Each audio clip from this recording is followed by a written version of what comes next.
সন্দীপ ঘোষ ও অভিজিৎ মণ্ডলের জামিনের প্রতিবাদে 17 থেকে 26শে ডিসেম্বর ধর্মতলা ডোরিনা ক্রসিং এ ধর্নায় বসার সিদ্ধান্ত নিয়েছে সিনিয়র চিকিৎসকরা। আরজিকর কাণ্ডে দ্রুত সাপ্লিমেন্টারি চার্জশিট দেওয়ার দাবি জানিয়েছেন তারা। সিনিয়র চিকিৎসকদের সংগঠনের দাবি, সন্দীপ ঘোষের বিরুদ্ধে চার্জশিট জমা দিতে এনওসি দিক রাজ্য সরকার। এদিকে বাংলাদেশে লাগাতার হিন্দুদের উপর অত্যাচার ও নিপীড়নের ঘটনায় কলকাতায় প্রতিবাদ মিছিল করেছে বাঙালি হিন্দু সমিতি। অবিলম্বে চিন্ময় কৃষ্ণ প্রভুকে জেল মুক্ত করতে হবে। বাংলাদেশের মোহাম্মদ ইউনূসের নেতৃত্বাধীন অন্তর্বর্তী সরকারের পতন থেকে হিন্দু নির্যাতন বন্ধের দাবি উঠল মিছিল থেকে। একইভাবে সিবিআই এর ব্যর্থতায় জামিন পেয়েছেন সন্দীপ ঘোষ, অভিজিৎ মণ্ডল।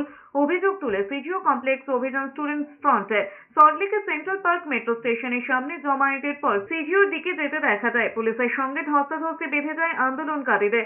বেশ কয়েকজনকে আটকও করা হয়েছে।